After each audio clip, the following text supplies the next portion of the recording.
ಟಾರ್ಗೆಟ್ಗೆ ಮತ್ತೊಮ್ಮೆ ಸ್ವಾಗತ. ಅಶೋಕ್ ಅವರೇ, ತಾವು ಬೆಂಗಳೂರಿಗೆ ಉಸ್ತುವಾರಿ ಸಚಿವರು ಕೂಡ ಹೌದು. ಬೆಂಗಳೂರು ಉಸ್ತುವಾರಿ ಸಚಿವರಾಗಿ ಪ್ರಮುಖವಾಗಿ ರಾಜ್ಯ ಜನತೆ ಕಾಣೋದು BBMP, ಬೆಂಗಳೂರು ಬೃಹತ್ ಮಹಾನಗರ ಪಾಲಿಕೆ. ಈ ಮಹಾನಗರ ಪಾಲಿಕೆ ಹಗರಣಗಳ ಕೂಪ ಆಗಿದೆ ರಾಜ್ಯದ ಜನಕ್ಕೆ. ಬಹುಶಃ ಬೆಂಗಳೂರು ಜನ ಬೇಸತ್ತು ಹೋಗಿದ್ದಾರೆ. 1532 ಕೋಟಿಯಷ್ಟು ಹಗರಣ, ದೊಡ್ಡ ಹಗರಣವೊಂದನ್ನು BMTF ಇಂದ ತಾವು CODಗೆ ವಹಿಸಿದ್ರಿ. ಎಲ್ಲಿಗೆ ಬಂತು ಆ ತನಿಖೆ? ನೋಡಿ, ಬೆಂಗಳೂರು ಕಾರ್ಪೊರೇಷನ್ದು ಇವತ್ತಿಂದ ಅಂತಲ್ಲ, ಬೆಂಗಳೂರು ಕಾರ್ಪೊರೇಷನ್ ಯಾವತ್ತಿಂದ ಹುಟ್ಟಿದೆಯೋ ಅವತ್ತಿಂದ ಈ ಒಂದಲ್ಲ ಒಂದು, ಪ್ರತಿ ವರ್ಷವೂ ಒಂದಲ್ಲ ಒಂದು ಹಗರಣದಲ್ಲಿ ಎನ್ಕ್ವೈರೀಸ್ ಆಗ್ತಾ ಇದೆ. ಹಿಂದೆ SM ಕೃಷ್ಣ ಅವ್ರ ಸರ್ಕಾರ ಇದ್ದಾಗ ಶಿಲ್ಟ್ದ ಬಗ್ಗೆ ಆಗಿತ್ತು. ಈ ಥರದ್ದು ಒಂದಲ್ಲ ಒಂದು ಆಗ್ತಾ ಇದೆ. ಅಲ್ಲಲ್ಲ, ಸರಿ ಇಲ್ಲ. ಇದನ್ನ ತಡೆ ಮಾಡೋ ಅಂಥದ್ದಕ್ಕೆ ನಾವು COD ಕೊಟ್ಟಿರೋದು. ಈಗಾಗಲೇ ಹಲವಾರು ಜನನ ನಾವು ಬಂಧಿಸಿದಿರಿ, ಕೋರ್ಟ್ಗೆ ಅವ್ರನ್ನ ಪ್ರೊಡ್ಯೂಸ್ ಮಾಡಿದಿರಿ, ಬೇಲ್ ತೊಗೊಂಡು ಆಚೆ ಬಂದಿದ್ದಾರೆ, ಎನ್ಕ್ವೈರಿ ನಡೀತಾ ಇದೆ. ಇನ್ನೂ ಮೊನ್ನೆನೂ ಸಹ ಭಾಳಷ್ಟು ಸುಮಾರು 20ಕ್ಕೂ ಹೆಚ್ಚು ಅಧಿಕಾರಿಗಳಿಗೆ ಕೋರ್ಟ್ಗೆ ಪ್ರೊಡ್ಯೂಸ್ ಮಾಡಿದಿರಿ. ಯಾರ್ಯಾರು ತಪ್ಪಿತಸ್ಥಿದಾರ ಯಾವುದೇ ಕಾರಣಕ್ಕೂ ನಾವು ಬಿಡಲ್ಲ. ರೈಟ್. ಈ ಅನೇಕ ಅಧಿಕಾರಿಗಳು ತಮ್ಮ ಮಾತೃ ಇಲಾಖೆಯಿಂದ ಬಂದು ಬೆಂಗಳೂರಿನ BBMPಲಿ ಬೇರೆ ಬಿಟ್ಟಿದ್ದಾರೆ. ವರ್ಷಗಳಗಟ್ಟಲೆ 10-20 ವರ್ಷಗಳಿಂದ ಇದ್ದಾರೆ. ಜೊತೆಗೆ ಅದರ ಒಳಗೆ ನಡೀತಾ ಇರೋ ಈ ಹಗರಣಗಳಿದೆಯಲ್ಲ, ಅದು ಹೆಚ್ಚಾಗಿ ನಡೆಯೋದು ಎಲ್ಲವೂ ಈ ವರ್ಕ್ಗಳಿಂದ, ಕಾಂಟ್ರಾಕ್ಟ್ಗಳಿಂದ. ಅದಕ್ಕೆ ಟೆಂಡರ್ ಅಂತ ಮಾಡಿದ್ದೀರಿ. ಅದರಿಂದಲೂ ಕೂಡ ಬಚಾವಾಗೋದಕ್ಕೆ ಟೆಂಡರ್ ಲಿಮಿಟಿಂದ ಹೊರಗೆ ಬಂದ್ಬಿಟ್ಟು ಟೆಂಡರ್ಗಳನ್ನ ಮಾಡ್ಕೋತಾ ಇದ್ದಾರೆ. ಜೊತೆಗೆ ಅದಕ್ಕೆ ಹಣ ಕೆಲಸ ಮಾಡೋದಕ್ಕೆ ಮೊದಲೇ ಬಿಲ್ಗಳನ್ನು ಪಡಿತಾ ಇದ್ದಾರೆ. ಈ ರೀತಿ ಪ್ರಕರಣಗಳು ಈಗಲೂ ಕೂಡ ನಡೀತಲೇ ಇದೆ. ಯಾಕಂದ್ರೆ ನಿಮ್ಮ ನಿಯಂತ್ರಣದಲ್ಲಿಲ್ಲ? ಹಾಗಾದರೆ ನಿಮ್ಮ ಮೇಯರ್ ಪವರ್ಫುಲ್ ಇಲ್ವೋ? ನೀವು ಉಸ್ತುವಾರಿ ಸಚಿವರು ಪವರ್ಫುಲ್ ಇಲ್ವೋ?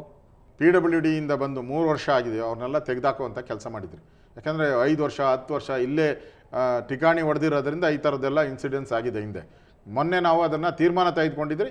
ಯಾರ್ಯಾರು 3 ವರ್ಷ ಆಗಿದೆಯೋ PWD ಇಂದ ಬಂದು ಅವ್ರನ್ನೆಲ್ಲ ರಿಮೂವ್ ಮಾಡಿ ಆಚೆ ಕಳಿಸಿದಿರಿ. ಈಗಾಗಲೇ ದೊಡ್ಡ ಗಾರ್ಬೇಜ್ ಲಾಬಿ ಇದೆ ಬೆಂಗಳೂರಲ್ಲಿ.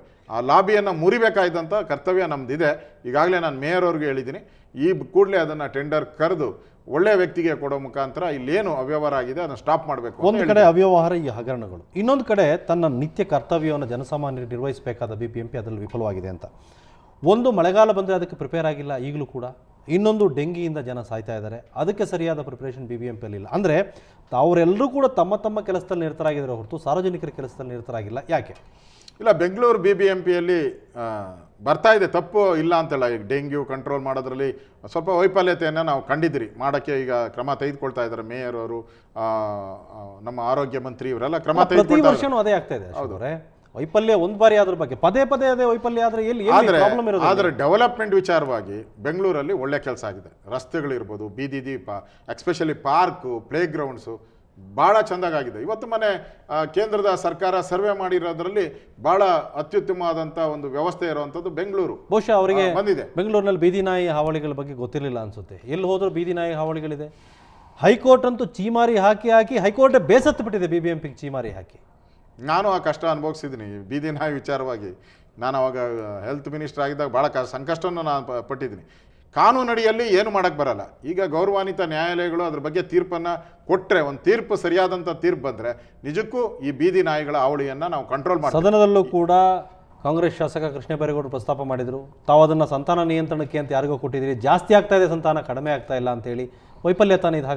ಹಾಗಾದರೆ ಅದಕ್ಕೆ ಮೀಸಲಿಟ್ಟ ಹಣ ಎಲ್ಲಿ ಹೋಗ್ತಾ ಇದೆ? ಅಲ್ಲ, ಇಲ್ಲಿ ಇದಕ್ಕೊಂದು ಸಮಗ್ರ ಕಾನೂನು ಬೇಕು. ಈಗಿರುವಂಥ ನಮ್ಮ ಈ ಪ್ರಾಣಿ ದಯಾ ಸಂಘಗಳು, ಅದಕ್ಕಿರುವಂಥ ಕಾನೂನು ಅಡಿಯಲ್ಲಿ ನಾವೇನು ಕ್ರಮ ತೆಗೆದುಕೊಳ್ಳೋಕೆ, ಒಂದು ನಾಯಿನೂ ನೀವು ಮುಟ್ಟಕ್ಕಾಗಲ್ಲ. ಈಗ ಹುಚ್ಚು ನಾಯಿನೂ ಸಾಯಿಸಬೇಕಾದ್ರೆ ಭಾಳಷ್ಟು ಕಾನೂನು ಅಡಿಯಲ್ಲಿ ನಾವು ಕೆಲಸ ಮಾಡಬೇಕಾಗ್ತದೆ. ಯಾವ ಅಧಿಕಾರಿನೂ ತಯಾರಿಲ್ಲ. ಅದಕ್ಕೆ ಈ ಥರ ಫೆರೋಷಿಯಸ್ ಡಾಗ್ಸನ್ನು, ಹುಚ್ಚು ನಾಯಿಗಳನ್ನು, ಅದನ್ನು ಅಟ್ಲೀಸ್ಟ್ ಕೊಲ್ಲೋ ಅಂಥದಕ್ಕೆ ಅವಕಾಶ ಎಲ್ಲಾದರೂ ಒಂದು ಕಡೆ ಅವಕಾಶ ಆಗಬೇಕು. ಇಲ್ಲ ಅಂದರೆ ಇದು ಭಾಳ ಮುಂದಕ್ಕೆ ತೊಂದರೆ ಆಗ್ತೈತೆ. ಅದರ ಜೊತೆಗೆ ಪ್ರಮುಖವಾದ ಬೆಂಗಳೂರು ಮಹಾನಗರಕ್ಕೆ ಸಂಬಂಧಪಟ್ಟಂತೆ ರಾಜಕಾಲುವೆಗಳಿಗೆ ಒತ್ತುವರಿ, ಆ ಒತ್ತುವರಿಗಳನ್ನು ತೆರವುಗೊಳಿಸಬೇಕು ಅಂತ ಹೈಕೋರ್ಟ್ ಕೂಡ ಅದ್ರ ಬಗ್ಗೆನೂ ಚೀಮಾರಿ ಹಾಕಿದೆ. ಅಂದರೆ ಈ ಸರ್ಕಾರಕ್ಕೆ ಹೈಕೋರ್ಟ್ ನ್ಯಾಯಾಲಯದ ಚೀಮಾರಿಗಳು ಯಾವುದು ಕೂಡ ತಟ್ಟುತ್ತಾ ಇಲ್ಲ ಅಂತ. ಅಂದರೆ ಸಂವೇದನಶೀಲರಾಗಿಲ್ಲ ನೀವು ಅನ್ನೋದು ಅನ್ನಿಸ್ತಾ ಇದೆ ಜನಕ್ಕೆ. ಯಾಕೆ ಆ ತೆರವು ಕಾರ್ಯಾಚರಣೆ ಇನ್ನೂ ಕೂಡ ಆಗಿಲ್ಲ? ಯಾಕೆ? ಸರ್ಕಾರ ಯಾವುದೇ ಕಾರಣಕ್ಕೂ ರಾಜಕಾಲುವೆಯಲ್ಲಿ ಕಟ್ಟಿರುವಂಥವ್ರಿಗೆ ನಿರ್ದಾಕ್ಷಿಣ್ಯವಾಗಿ ತೆಗಿಬೇಕು ಅನ್ನೋದು ಸ್ಪಷ್ಟವಾಗಿ ಕೊಟ್ಟಿದೆ. ಯಾರು ಎಂಟ್ರಿ ಆಗ್ತಾ ಇಲ್ಲ. ನನ್ನ ತಿಳ ಪ್ರಕಾರ ಬೆಂಗಳೂರಿನ ಯಾವುದೇ ಶಾಸಕರು, ಯಾವುದೇ ಪಕ್ಷದ ಶಾಸಕರು ಇರ್ಬೋದು, ಯಾರೂ ಈ ರಾಜಕಾಲುವೆ ತೆರವು ಮಾಡುವಂಥ ಸಂದರ್ಭದಲ್ಲಿ ಯಾರೂ ತಡೆ ಮಾಡುವಂಥ ಪ್ರಯತ್ನವನ್ನು ಮಾಡಿಲ್ಲ. ಆದರೆ ಈ ಸಂದರ್ಭದಲ್ಲಿ ಕೆಲವು ನ್ಯಾಯಾಲಯದಲ್ಲಿ ಪ್ರಕರಣಗಳಿರೋದ್ರಿಂದ ಅದರ ಒಂದು ಶೆಲ್ಟರ್ ಅಡಿಯಲ್ಲಿ ಕೆಲವರೆಲ್ಲ ಎಸ್ಕೇಪ್ ಆಗ್ತಾವ್ರೆ.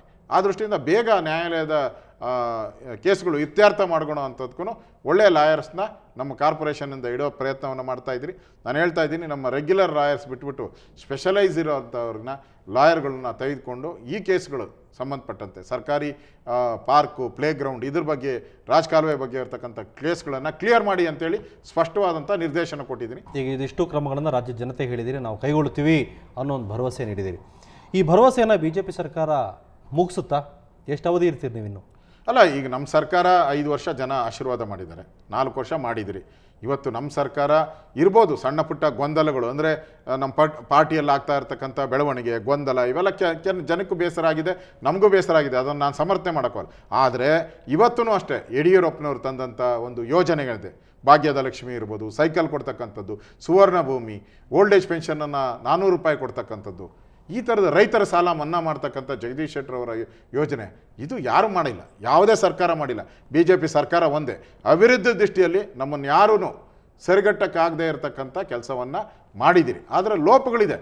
ಜಗಳ ಆಡೋದೊಂದು ನಮಗೆ ಯಾಕೋ ಅದೊಂಥರ ಮಸಿ, ನಮಗೆ ಒಂಥರ ಕಪ್ಪು ಚುಕ್ಕೆ, ಅದರಿಂದ ನಮಗೆ ಹಿನ್ನಡೆ ಆಗಿದೆ ಹೊರತು ಅಭಿವೃದ್ಧಿ ದೃಷ್ಟಿಯಲ್ಲಿ ಯಡಿಯೂರಪ್ಪನವರು, ಜಗದೀಶ್ ಶೆಟ್ಟರು, ಸದಾನಂದ ಗೌಡರು ಒಳ್ಳೆ ಕೆಲಸ ಮಾಡಿದ್ದಾರೆ, ಅದನ್ನು ಮೆಚ್ಚುವಂಥ ಮಾತನ್ನು. ರಾಜ್ಯದ ಉಪಮುಖ್ಯಮಂತ್ರಿಗಳಾಗಿ ನಮ್ಮ ಕಾರ್ಯಕ್ರಮಕ್ಕೆ ಮೊದಲಿಗೆ ಬಂದಿದ್ದೀರಿ, ತಮಗೆ ಅಭಿನಂದನೆಗಳು, ಒಳ್ಳೆ ಕೆಲಸ ಮಾಡಿ ಅಂತ ಹೇಳಿ. ರಾಜ್ಯದ ಜನತೆಗೆ ಈ ಸಂದರ್ಭದಲ್ಲಿ DCM ಆಗಿ ಏನು ಹೇಳ್ತೀರಿ? ರಾಜ್ಯ ಜನತೆ ನನಗೆ ಉಪಮುಖ್ಯಮಂತ್ರಿಯಾಗಿ ನನಗೆ ಒಂದು ಅವಕಾಶ ರಾಜ್ಯದ ಜನತೆ ನಮ್ಮ ಪಕ್ಷ ಕೊಟ್ಟಿದೆ.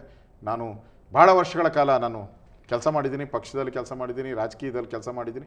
ಈ ಒಂದು ಅವಕಾಶವನ್ನು ಉಪಯೋಗಿಸ್ಕೊಂಡು ಇವತ್ತೇನು ಬರದ ಛಾಯೆಯಲ್ಲಿ ನಮ್ಮ ರಾಜ್ಯ ಇದೆ, ಇದರಿಂದ ಹೊರಬರುವಂಥ ಪ್ರಯತ್ನ.